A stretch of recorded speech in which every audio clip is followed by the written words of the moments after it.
Adelante. Dice, mujer de 35 años con clínica de 3 meses de fatiga y desde hace 2 semanas con sensación de mareo al subir escaleras, sin hallazgos relevantes a la exploración física. Hemoglobina 7.1 gramos por decilitro, volumen corpuscular medio, perdón, de 69, leucocitos de 8.600, plaquetas 512.000. ¿Cuál es probablemente el mejor tratamiento para la paciente? Y digo las opciones, doctor. Sí, las opciones. Opción A, ácido fólico. Opción B, vitamina B12. Opción C, fumarato ferroso. Opción D, transfusión de paquete globular. Opción E, dieta libre en gluten. Ok, bueno, es una mujer de 35 años. A ver, tú dime, ¿cuáles son las características que obligaron a pedirle una biometría hemática? Bueno, por lo que dicen aquí, doctor, el caso, yo pienso que se sospechó de algún problema por la fatiga y tal vez, bueno, por la fatiga y por el mareo y por el tiempo de evolución, que ya se podría considerar como algo crónico por el tiempo. Entonces, yo pienso que ya desde ahí, por la edad, más la clínica que está presentando, eso orientó a sospechar en este caso, pues, tal vez se sospechaba de algo Síndrome anémico anémico. y por eso la biometría. ¿Cuáles son los otros datos que conformarían parte del síndrome anémico? Bueno, para que O sea, fuera ella no los tiene, pero ¿a ti qué te gustaría saber o qué preguntarías intencionadamente para saber si tiene o no tiene síndrome anémico? si tiene o no síndrome anémico, o sea, ¿qué le preguntaría yo a la paciente? Sí. Si ha tenido, por ejemplo, sangrados, epistaxis o algo por el Eso estilo. sería causa del síndrome anémico. Ujú. Eso lo preguntarías después, primero, para saber si síndrome anémico. Por ejemplo, ya te dijo fatiga y mareo al esfuerzo. ¿Qué otra cosa? Fatiga, mareo. Mareo, ¿qué más? Dolor de cabeza, Ok, ok. ¿sí? Palpitaciones, Palpitaciones. ¿qué más? Mm, bueno, tal vez la hipotensión ortostática, pero pues eso. Inestabilidad postural al ponerse en pie, exactamente, o sea, estatus de hipotensión ortostática, aunque eso es generalmente asociado a pérdida de volumen, también se puede dar con la anemia crónica. ¿Qué más? Palidez, alteración de Palidez, náuseas, anorexia, disnea, Llenado capilar, doctor, o algo de no, cianosis. no, eso ahorita precisamente, eso es algo que muchas veces se considera para anemia, pero no, la cianosis tienes que tener mínimo 5 gramos de hemoglobina reducida para que se haga patente. Es decir, si ella trae 7.1 y desarrolla cianosis, está muriéndose, porque Ok. de esos 7, 5 estarían reducidos.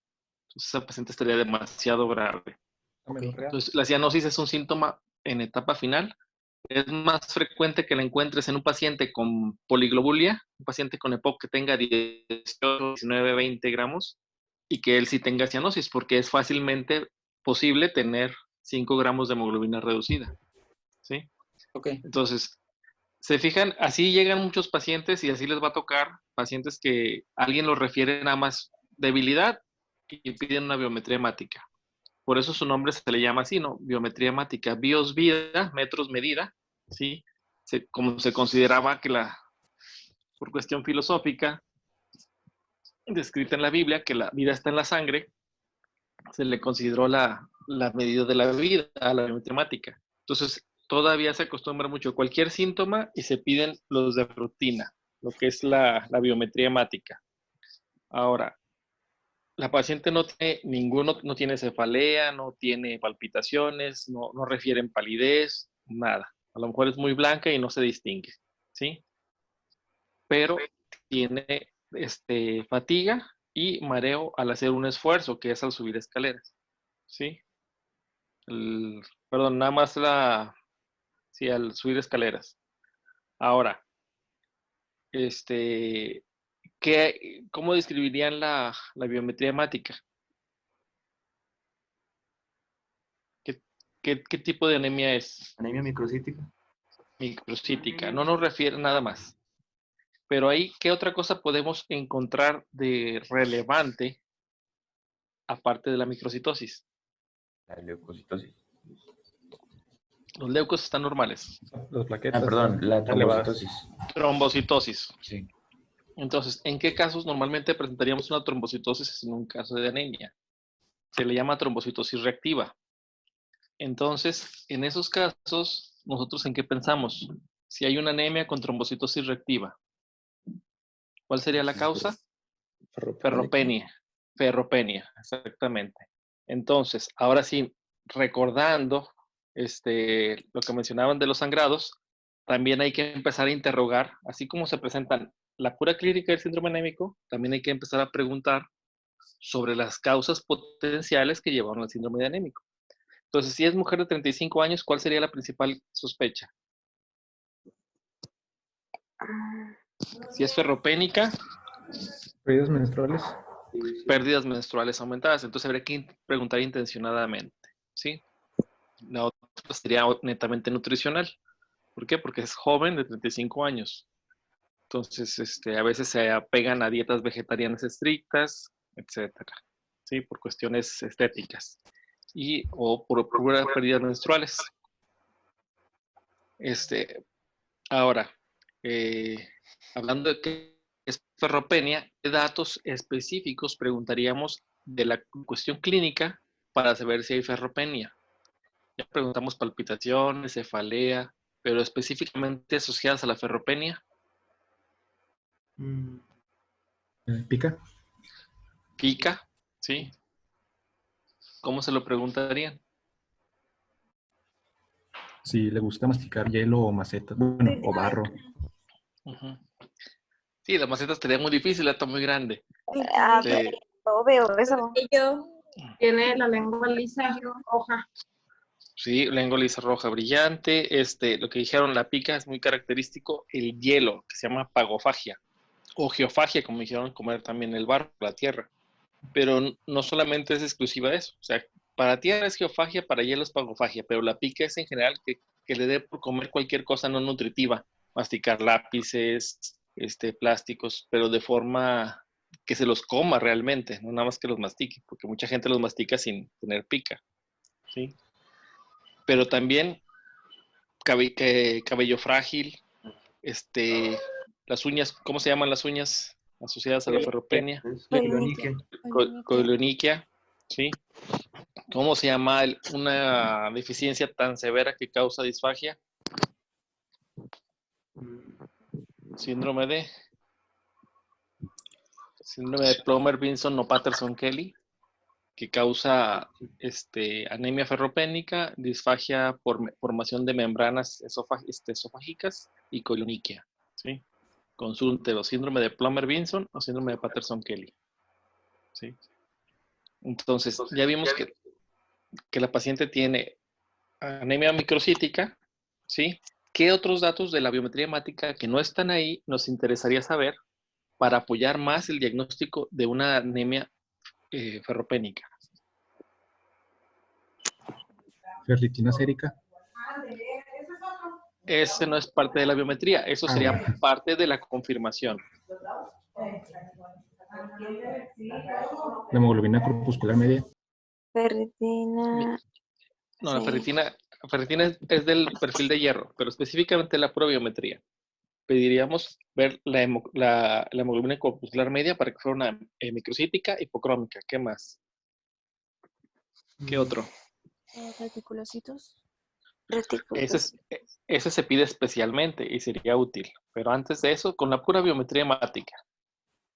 Ay. Bien, es que... ¿Cómo? ¿El ancho de distribución? Ándale, ADE o RDW, la amplitud de distribución eritrocitaria. Entonces, si tuviésemos aquí anemia microcítica hipocrómica con RDW aumentado, es una anemia ferropénica, hasta más no mostrar lo contrario. Otro dato muy útil es el índice de Mentzer. Anótenlo. MENTZER. Índice de Mentzer. Consúltenlo ahorita ahí en internet, rápidamente. ¿sí? Y ese es para dividir el volumen corpuscular medio entre, ¿sí? Los glóbulos rojos. El número de glóbulos rojos en millones, o sea, por así decirlo, 4.5.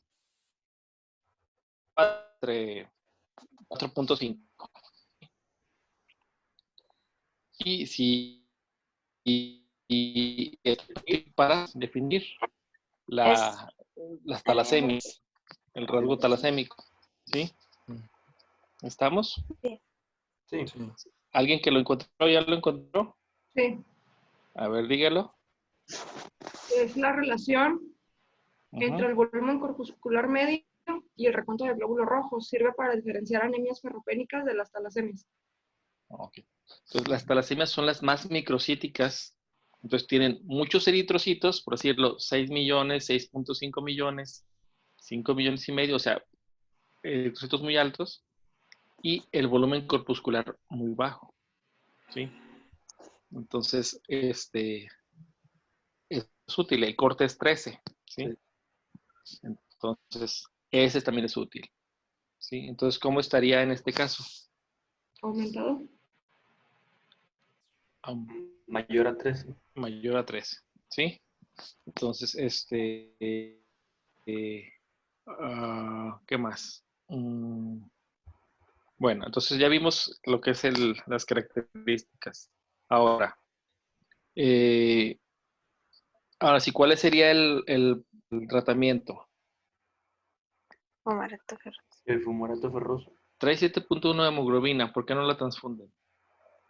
Porque no hay criterios, o sea, por ejemplo, no hay estabilidad hemodinámica como para transfundir a la paciente. Exactamente. Entonces, hay que sacarnos la idea de que hay un valor de hemoglobina, con lo cual se decide transfusión. Sí está bien analizado que cuando la hemoglobina baja de 7, sí se afecta el contenido arterial de oxígeno y el transporte de oxígeno. Pero siempre que haya estabilidad hemodinámica, no hay una indicación formal para transfundirla. Si esta paciente tuviese 65 años, tuviese angina, hay que transfundirla, ¿sí? Si esta paciente tuviese 35 años y va a recibir quimioterapia mañana, hay que transfundirla, ¿sí? Cambia mucho la cuestión como esté la paciente. En este caso, específicamente la paciente está estable, que puede subir escaleras, se agita, pero puede subirlas. Está joven, tiene una anemia crónica, o sea, ya está adaptada, ¿sí? Por lo tanto, la indicación sería iniciar fumarato ferroso, ¿sí? ¿Por qué la dieta libre de gluten no? Una enfermedad celíaca. Porque no tiene nada que ver en este caso. Porque no la enfermedad celíaca es causa de anemia ferropénica. No. Sí. ¿Sí? Sí, claro que sí. Entonces, una de las causas de anemia ferropénica es la enfermedad celíaca, pero aquí no tiene sintomatología y no nos están preguntando la causa y el hecho de que nosotros le quitemos el gluten no va a corregir la deficiencia de hierro de forma inmediata o rápida. Entonces, el tratamiento específico es el fumarato ferroso. Puede ser que la paciente tenga enfermedad celíaca y esa ser la causa de su anemia ferropénica, pero ahorita no es lo importante. Lo prioritario es proveerle el nutriente. También muchos dirían, bueno, entonces hay que transfundirla, porque transfundiéndola va a mejorar clínicamente y aparte se le van a administrar aproximadamente 300 miligramos de hierro en una transfusión. Pero aquí el problema es los efectos adversos que tiene cualquier transfusión, que eso lo veremos más adelante en otra sesión. ¿Sí? Entonces, ¿preguntas del caso? Entonces, puede decirse que primero es el fumarato ferroso y ya después se puede ver lo de la dieta, ¿no? ¿O no? Exactamente. En dado Porque caso, habría, que es enfermedad sí, celíaca. sí, por ejemplo, a ustedes les llega esta paciente y ustedes deciden, les llega en el servicio social, en consulta de medicina familiar en el internado, ustedes, ok, tómese esto y hay que hacerse estos estudios específicamente. Y ahí sí ya vendría a pedir el perfil de hierro sérico, ferritina sérica, capacidad total de fijación de hierro, ¿sí? Ahí sí sería muy específicamente pedirlos para definirlo completamente el cuadro, ¿sí? Ok. Pero en lo que me llega para hacer los estudios, yo tengo que darle al paciente hasta una sensación de bienestar de que le estoy dando un tratamiento, ¿sí? Sí. Y por ejemplo, si les toca el servicio social en una comunidad, ahí sí a fuerzas pues van a tener que dar tratamientos sin tener todos los elementos para hacer un diagnóstico, ¿sí? Entonces, pero ya con eso se le dio. E inclusive para el examen nacional de residencias esa sería la respuesta, ¿sí? Específicamente, porque están preguntando lo que sería más apropiado en ese momento. ¿Alguna otra pregunta sobre la paciente? ¿Sobre el caso? ¿Y por qué se da la trombocitosis reactiva?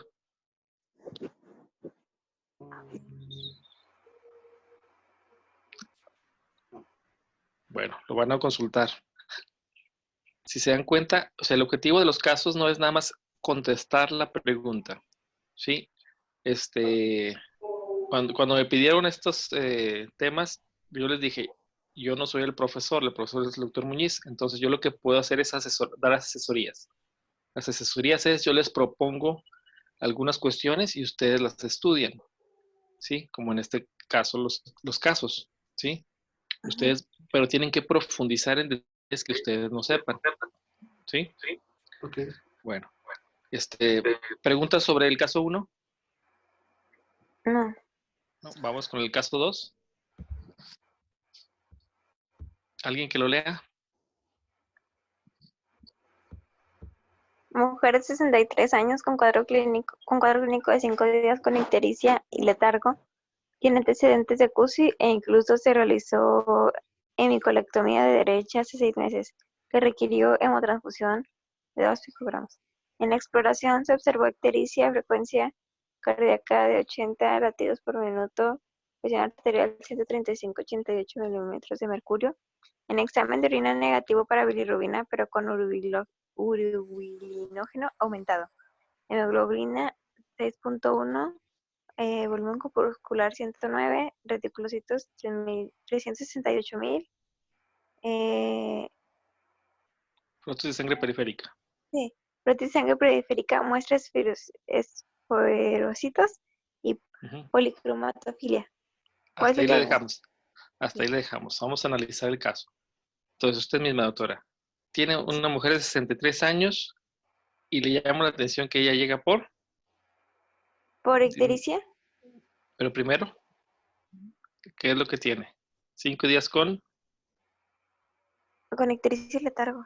y letargo. ¿El letargo por qué sería? Si tiene un paciente, imagínese, le llega un paciente de 63, una mujer de 63 años, con ictericia nada más, y letargo, o sea, somnolienta, cansada, ¿usted qué podría pensar? Pues algo que ya está afectando las funciones superiores, ¿no?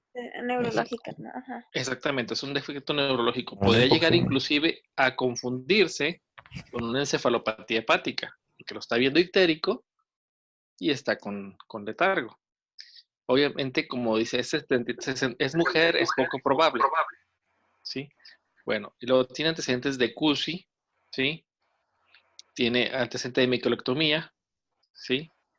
Y luego, usted la ve así, escríbame el metabolismo de la bilirrubina. ¡No! Ay, no, doctor. Sí. Pues A ver, vamos a ver. ¿De dónde se descubre? Tenemos el hemo, ¿de dónde surge? De la mioglobina, de los citocromos y de la hemoglobina. Se separa, se ciende, se queda el grupo hemo. ¿Quién entra? la Hemoxigenasa. Se degrada la hemo y se forma bilirrubina. Entra la biliverdina. Biliverdina reductasa y queda bilirrubina. ¿Sí? ¿Estamos? Sí. Sí, entonces ya quedó bilirrubina. La bilirrubina, ¿esa cómo es? Bilirrubina No indirecta. Indirecta. No conjugada o indirecta. ¿Sí? Se une la albúmina y se va hacia el El hígado. hígado. En el hígado es captada, ¿sí? Por el hepatocito, se conjuga, se elimina en la bilis, ¿sí? se tira hacia el intestino y se reabsorbe en el ileón terminal, ¿sí? Entonces, cuando le está diciendo ahí el paciente que tiene eso, la ictericia puede ser una ictericia de origen digestivo, ¿sí? Pero puede ser una ictericia de origen no digestivo. En este caso, ¿usted qué pensaría que es? Si vemos que nos dice que no hay coluria. Entonces, al decirle que no hay coluria en el general de orina y que hay urobilinógeno aumentado, ¿de qué tipo de ictericia estamos hablando? Una no digestiva. Una ictericia que se le conoce como ictericia acolúrica o ictericia hemolítica. Estamos diciendo, ya con eso usted sabe que la bilirrubina que está predominando debe ser la indirecta. ¿Sí? Sí. ¿Estamos? Ok. Bueno, porque no está habiendo problemas en la absorción, en la circulación enterohepática. ¿Sí? Ahora, ¿qué otro dato le llama la atención en los laboratorios? Primero, la anemia. ¿Qué tipo de anemia es? Macrocítica. ¿Sí? Sí. Los retis. Ok. Y los reticulocitos. Es una anemia macrocítica. Si leyeron lo del síndrome anémico, lo de la actualización que les mandé, las revisiones, ahí viene que se puede clasificar por morfología las anemias en microcíticas, normocíticas y macrocíticas, y desde el punto de vista fisiopatológico, en regenerativas o arregenerativas. ¿Qué tipo de anemia sería? Una anemia macrocítica. Ahora, desde el punto de vista morfológico y desde el punto de vista fisiopatológico, sería arregenerativa o regenerativa. Regenerativa. Regenerativa. Está produciendo demasiados reticulocitos. ¿Eso qué nos indica? Que la médula está Normal. que está normal. Eso indica que la médula ósea está normal y trabaja bien. Tan es así que puede, ¿sí?, producir demasiados reticulocitos. Entonces, como anemia, acuérdense, anemia tenemos dos grandes grupos. Las anemias que son por disminución en la producción o por aumento en las pérdidas. Las pérdidas pueden ser por pérdidas sanguíneas o por destrucción de las células. ¿Sí? Ahora, el frotis de sangre periférica muestra esferocitos y policromatofilia. ¿Esto en qué casos se da?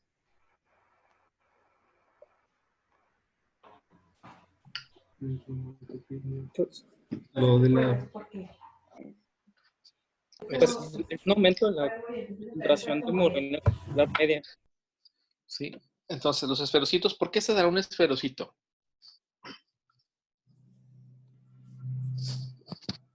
¿Por una alteración en la membrana? Sí, en la producción Puede, de las proteínas de la membrana. puede ser congénita en una esferocitosis hereditaria, por lo cual está más rígido y se pierde la fragilidad disminuye la fragilidad del esferocito y se hace más rígido y se hace más redondo, menos moldeable. Pero también sucede en las hemólisis, ¿sí? Porque empiezan ustedes a destruir eritrocitos, se van agarrando por los anticuerpos y se va modificando el eritrocito, ¿sí? Va perdiendo ay, se me fue la palabra, su capacidad de moldearse, ¿sí? Entonces, y tenemos reticulocitos altos y policromatofilia, es decir, eritrocitos con diferentes tipos de coloración, por así decirlo. ¿Por qué? Porque están saliendo unos más nuevos y otros ya viejos, ¿sí? Entonces, ¿cuál sería el diagnóstico más probable? Yo digo que anemia hemolítica autoinmune. ¿Sí? Una infección por virus de la hepatitis B. La paciente tiene, se le transfundió, ¿cómo se llama? 2 paquetes globulares. Fue hace 6 meses y está ictérica. ¿Pensarían en una infección por virus de la hepatitis B asociada a transfusiones? No. ¿Por qué no? Porque no tiene ningún tipo de dato hepático como para pensar en eso, ¿no? ¿Cómo cuál? Pues, bueno, no se crea, no viene ningún dato que Exactamente. Entonces, ¿qué me Sí. preguntarías? Aquí, ahorita hay que aprender primero a contestar lo que nos preguntan, pero también esto es para aprender a razonar más. Por ejemplo, qué te gustaría saber de la paciente o qué datos te apoyarían para que fuera hepático y cuáles te apoyarían para que fuera hemolítico? Las Por ejemplo, Pruebas de función hepática. sí, Sí, por ejemplo, pues, la bilirrubina está negativa en la orina. Quiere decir que no hay bilirrubina directa elevada, lo cual prácticamente, desde el punto de vista clínico, te descartaría una hepatitis, ¿sí? ¿La hepatitis causa elevación de la bilirrubina directa? Sí, ¿Por qué? Sí, porque ¿por qué? como hay una inflamación, es que como hay una inflamación hepática, el mecanismo de translocación de la bilirrubina ya conjugada es el que necesita más energía, es el limitante pues del metabolismo de la bilirrubina. Y cuando hay inflamación del hepatocito es el que más fácilmente se merma, por así decirlo. Entonces la bilirrubina ya conjugada se empieza a acumular Ok. y por eso Entonces, se hace una... Ajá. exactamente, o sea, por ejemplo, cuando tú tienes una inflamación del hígado, si tú recuerdas, el canalículo biliar se empieza a formar por un polo del hepatocito. Entre una cara del hepatocito y otra cara del hepatocito empieza a formarse el canalículo biliar. Si se inflaman, se pegan estas caras, por así decirlo, y obstaculizan el drenaje de la bilis. Y por eso puedes sufrir una ictericia con bilirrubina directa. Y como mencionas, esa es la teoría de Isaac Costero. Se modifica el polo de la membrana, las potenciales de la membrana, y en vez de drenarse la bilis hacia el canalículo biliar, se drena hacia el polo sanguíneo, al polo del capilar, y la bilirrubina directa que se conjugó dentro del hepatocito, en vez de vaciarse al canalículo, se vacía hacia la sangre. Y entonces, al tener bilirrubina directa en la sangre, tendríamos bilirrubina en la orina y tendríamos coluria, lo cual aquí no tenemos, ¿sí? Entonces, aparte, en las pruebas de función hepática, aparte de la bilirrubina, por ejemplo, si le hubiésemos tomado unas pruebas de función hepática a esta paciente, ¿cómo estarían las pruebas de función hepática? La bilirrubina alta, la bilirrubina total elevada a expensas de directa. indirecta. En esta paciente, no en la de digestivo. En En esta ok, sería indirecta. Si fuese por hepatitis B, generalmente estarían las dos elevadas, porque por congestión, por inflamación, la bilirrubina directa no se vaciaría, pero por disfunción hepática no se podría conjugar de forma adecuada toda la bilirrubina. Entonces tendrías las dos elevadas, pero aquí en este caso tendríamos la indirecta, ¿sí? ¿Y las transaminasas cómo estarían en la hepatitis? Aumentadas. Aumentadas. Muy aumentadas, mínimo unas 2 o 4 veces a lo normal. Y en cambio en la ictericia, en la hemolítica, normales generalmente. normal. La deshidrogenasa láctica, ¿cómo estaría? Elevada. Elevada. Elevada en los dos casos. Pero aquí, por ejemplo, si tenemos transaminasas normales, vamos a suponer que están normales, y la DHL elevada nos apoya la hemólisis. ¿Sí? ¿Estamos? Ok. Entonces, esos serían los otros datos que tendríamos que haber pedido en nuestro examen de laboratorio. ¿Sí? Pero como ya nos mostraron un general de orina, que no hay bilirrubina y hay urobilinógeno aumentado, nos dice que hay hiperbilirrubinemia indirecta, y aparte nos muestra un reticulocitosis y flujo de sangre periférica, no requerimos las pruebas de función hepática para contestar esta pregunta. Pero acuérdense, esto es para hacer el ejercicio clínico. Entonces, ahora, ¿esfericitosis hereditaria sería la respuesta? Es que podría, pero como para que se le detecte a sus 63 años, o sea, es muy poco Exactamente. probable. No, exactamente. Sería un garbanzo de libra, ¿no? Imposible no es porque la medicina prácticamente decimos que es imposible y sale, ¿sí? Pero sí sería muy, muy, muy poco probable que una mujer de 63 años se le diagnostique, y menos cuando ya se ha operado, presentara esferocitosis hereditaria como debut a esta edad. Ahora, una reacción hemolítica post-transfusional tardía. No, porque fue hace 6 No. meses, ¿no? El tiempo aquí es importante, por eso es muy poco probable. Generalmente se presenta entre los 10 y los 15 días una reacción transfusional, post-transfusional tardía.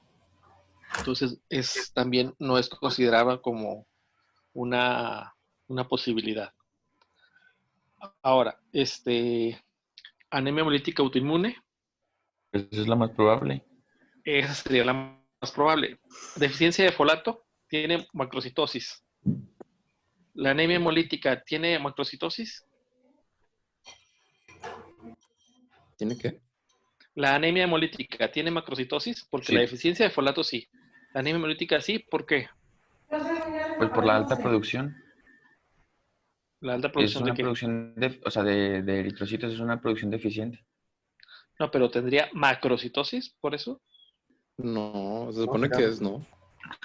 Usualmente no. Serán hormocítica. No, sí. Acuérdense, los reticulocitos son más grandes que los eritrocitos.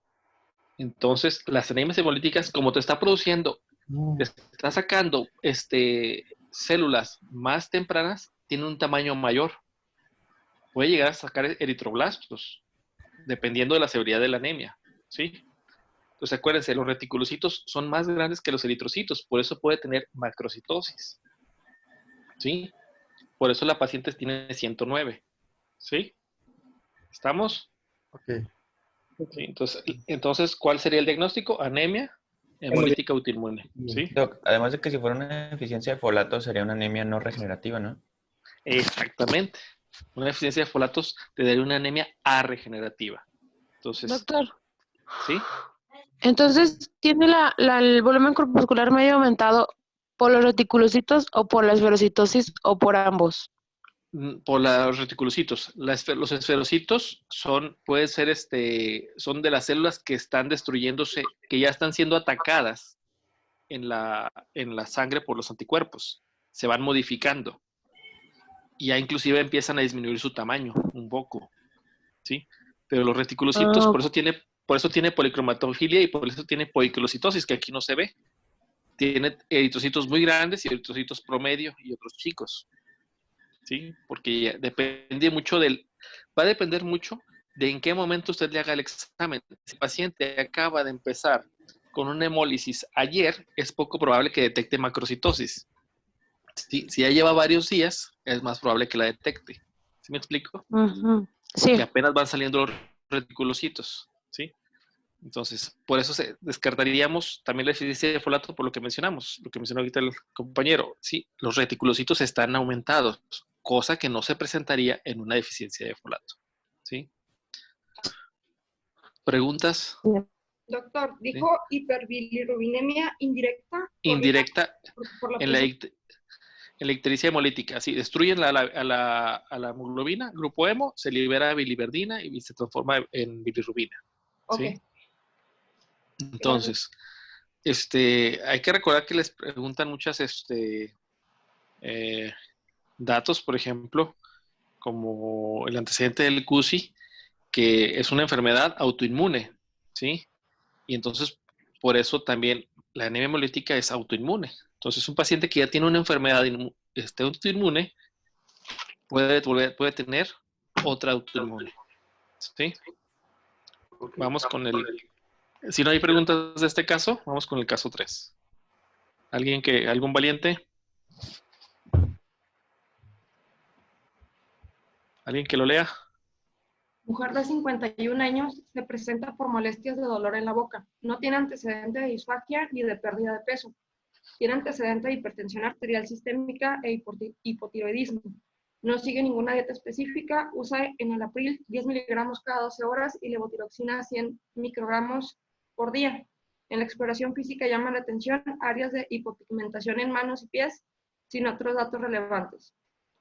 Hemoglobina de 7.1 gramos por decilitro, volumen corpuscular medio de 118 centilitros, leucocitos de 2.800, neutrófilos 1.150, plaquetas 69.000 y reticulocitos 20.000. Ok, ¿Cuál hasta es el ahí. diagnóstico más probable? Bueno, ahí nos quedamos primero. Vamos a analizarlo. Por ejemplo, ¿qué tipo de anemia es, doctora, la que tiene? Macrocítica. Una anemia macrocítica. ¿Y qué otra cosa le llama? ¿Cómo están los leucos? Disminuidos. Los neutrófilos, Pues aumentados, pero disminuidos. no, disminuidos. Son 1150, no son 11,000, ¿eh? Ok. Sí. Son 2800 leucos, 1150 neutrófilos, Ajá. plaquetas 69,000. Están bajas. Entonces, ¿cómo se le llama eso? Es una pancitopenia. Pancitopenia. Ok, tiene una anemia macrocítica con pancitopenia. ¿Sí? Estamos reticulocitos en 20,000. ¿Sí? Entonces están bajos. En el caso pasado les puse los valores. Para saber reticulocitos, o sabemos el número total, o sabemos el índice de protección reticulicitaria para saber si está habiendo una respuesta o no adecuada. Entonces, en este caso les di los totales. Después hacemos unos ensayos con el cálculo del índice de producción reticulicitaria para saberlo, para saber de las dos formas. ¿Sí? Ahora, ¿qué es lo que le llama la atención de la paciente? De los datos que le presenta para poder llegar al diagnóstico. Tiene dolor en la boca, tiene hipotiroidismo. ¿Qué más? Es hipertensa. Y la pigmentación en las manos. Ok, usted si está hipopigmentada en las manos, ¿qué piensa? Si tiene hipotiroidismo y tiene hipopigmentación en las manos, ¿qué piensa? ¿Cuál es la de la paciente primero, antes del diagnóstico? ¿Sí? Por ejemplo, aquí, si le ve esa hipopigmentación en las manos y los pies y la paciente tiene hipotiroidismo, ¿cómo le llamaría a estas lesiones en las manos y los pies? ¿Qué enfermedad le diría? Son de café con leche, las manchas. No, es hipopigmentación, nada más blanquecino. ¿En qué pensaría? ¿En vitiligo? En vitiligo. ¿Por qué? Lo vimos ahorita, lo mencionamos en la pasada cuando les dije, una enfermedad autoinmune. Los otros autoinmunes. Exactamente. El hipotiroidismo, ¿cuál es la principal causa de hipotiroidismo? ¿Sí? Desde el punto de vista no iatrogénica. La principal causa de hipotiroidismo no iatrogénica. Autoinmune, la tiroiditis crónica de Hashimoto. ¿Sí? La tiroiditis de Hashimoto es la principal causa de enfermedades de hipotiroidismo. Ahora, si consideramos la iatrogénica, por ejemplo, la enfermedad de Graves, ¿qué es? ¿Es una enfermedad autoinmune o no? Sí. También es una enfermedad autoinmune. ¿Y cómo se trata generalmente? ¿Ya vieron endocrino? Todavía No. Sí. No, pero lo que se hace yodo radioactivo, ¿no? es tiroidectomía. O se genera solamente que el bocio sea muy grande, estético, se hace tiroidectomía, y si no se da yodo radioactivo, lo cual va a terminar, por así decirlo, quemando la glándula, ¿sí? Y la mayoría de los pacientes evolucionan, el 90% evolucionan a un hipotiroidismo, ¿sí? Con el tiempo. Entonces, por eso se considera que la principal causa de hipotiroidismo en general, entre las tiroidectomías por cáncer, las tiroidectomías por bocios mayores y entre el hipotiroidismo por post-radioyodo, la principal causa es la iatrogénica, ¿sí? No es negligencia, es iatrogenia nada más, ¿sí? O es, si no quieren llamarle así, pues le llamamos nada más post-radioyodo, post-tiroidectomía, ¿sí? Pero esa es la principal causa. Pero a fin de cuentas, la enfermedad de Graves también es una enfermedad autoinmune. Entonces también la predispone. Entonces tiene vitiligo y tiene hipotiroidismo, que seguramente es una enfermedad autoinmune, y tiene una hipopigmentación en las manos y los pies, probablemente vitiligo. Entonces tiene dos enfermedades autoinmunes, ¿sí? Ahora, el dolor en la boca no tiene ninguna otra alteración, ¿sí? Y, por ejemplo, entonces ahora sí, la anemia macrocítica con leucopenia, trombocitopenia y A regenerativa. Ahora, si tuviésemos las pruebas de función hepáticas, yo les digo, la bilirrubina indirecta está elevada. Sí, bilirrubina total, se los voy a decir en valores para que queden bilirrubina total en 3.8, la indirecta en 2.9, ¿sí? Indirecta, bilirrubina total 3.8, bilirrubina indirecta 2.9, deshidrogenasa láctica 1200, ALT en 60, AST en 60. ¿Qué opinan? Está embolizando. Sería Pensaré una que directa contra el hígado. la ALT y la AST están en 60. Está El valor hígado. es de 40 a 80 lo normal. Sí, el hígado está más Bueno, hasta 40 es lo normal. Están ligeramente alterados, pero ni siquiera doblan lo normal, ¿sí? Pero DHL está en 1200, bilirrubina indirecta en 2.9, está elevada. Está embolizando. Ahora, vamos a ver eso, ¿sí? ¿Cuál es el diagnóstico más probable? ¿Carcinoma gástrico? No. No parece. No parece. Bueno, ahorita vemos. ¿Síndrome de Fanconi? No. No. No, aunque sea, es exactamente como lo mismo con la esferocitosis, ¿no? Se diagnosticaría, aunque cause pancitopenia, no, y causa deformidades esqueléticas, malformaciones, se detectaría generalmente en la infancia, ¿sí?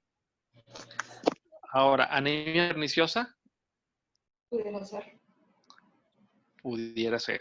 Ok, anemia hemolítica autoinmune. No.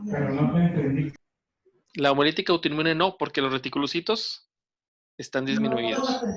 Tendría que ser reticulocitos aumentados. ¿Deficiencia de folato? ¿Pudiera ser? Sí. Sí, sí pudiera ser. ¿Por qué? Porque tiene macrocitosis, pero ¿explicaría la deficiencia de folato la pancitopenia? No.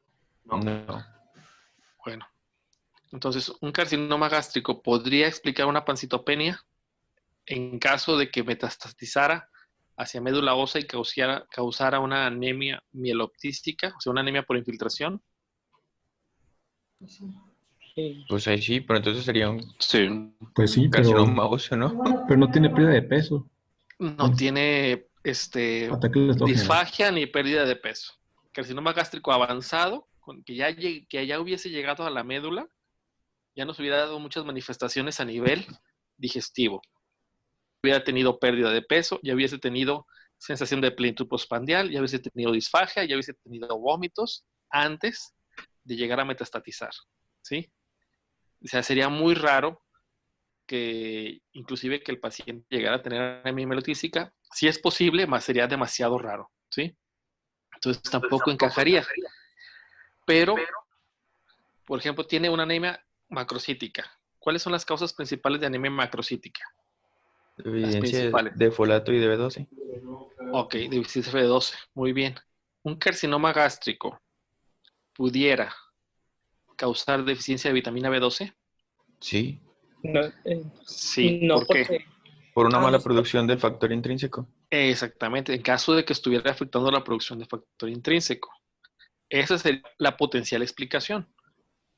Ahora, pero nuevamente, si tenemos hipotiroidismo, que es una enfermedad autoinmune, generalmente vitiligo, una enfermedad autoinmune, ¿qué es lo más probable que tenga la paciente? Es una anemia hemolítica autoinmune. Pero perdón, no tiene sí, perniciosa. anemia perniciosa, porque es una enfermedad, es una enfermedad autoinmune, ¿sí? Entonces, ahora, ¿cómo se explicarían? Entonces, carcinoma gástrico no, porque les digo, ya para generar todos estos síntomas, estas alteraciones, seguramente, si fuera un carcinoma gástrico antes de desarrollar una anemia macrocítica, ¿qué causaría? ¿Una anemia? Microcítica por pérdidas sanguíneas. Pues el carcinoma gástrico se ulceraría, tendría pérdida crónica y lo primero que tendría antes de una macrocitosis sería una microcitosis. No metastatizaría de forma inicial sin síntomas digestivos hacia médula ósea. Entonces lo descartamos el carcinoma gástrico. Síndrome de Fanconi ya está fuera de la edad, lo descartamos. La anemia hemolítica autoinmune tiene reticulocitos disminuidos, por lo tanto no es regenerativa, la descartamos. Que daría deficiencia de folato y anemia perniciosa. Como tiene ya 2 enfermedades autoinmunes, nos iríamos por una enfermedad autoinmune, ¿sí? Que sería la anemia perniciosa y descartaríamos la deficiencia de folato. ¿Estamos? Sí. Ahora, ¿cómo se explicaría la pancitopenia? Primero, ¿qué es la anemia perniciosa? O sea, ¿todas las deficiencias de vitamina B12 son anemias perniciosas? No. No, es la que es autoinmune. Dejamos el término de anemia perniciosa específicamente a la que es una anemia autoinmune contra el factor intrínseco o contra la célula parietal, ¿sí? Ahora, ¿cómo se explicaría la pancitopenia? ¿Y cómo se explicaría las alteraciones en las pruebas de función hepática que les mencioné? La elevación de la bilirrubina y de la digestión láctica, ¿sí? Al no haber vitamina B, al la anemia perniciosa, al no haber factor intrínseco, no se va a absorber la vitamina B12. Entonces, ¿para qué se requiere la vitamina B12 en la sangre? Para síntesis de ADN. Para síntesis de DNA, entonces nos va a dar megaloblastos, ¿sí? Nos va a dar células grandes. Entonces, pero como no se pueden formar de forma adecuada en la médula ósea todas las células, la serie roja, porque está alterada la síntesis de DNA, se destruyen y esto se llama eritropoiesis ineficaz. Lo van a consultar para que entiendan. Sí. Se llama eritropoiesis ineficaz y se destruye dentro de la médula ósea células, eritrocitos no bien formados, y entonces se libera bilirrubina y se libera deshidrogenasa láctica. Y es muy característico que la deshidrogenasa láctica esté muy alta en la anemia megaloblástica. Muchos pensarían en una leucemia en estos pacientes, porque tiene pancitopenia y tiene deshidrogenasa láctica muy elevada, ¿sí? Porque es un diagnóstico que no viene ahí, pero que podrían haber pensado. A lo mejor es una leucemia porque es una pancitopenia, ¿sí? Pero, como lo dijeron ahorita, se requiere para la síntesis de DNA.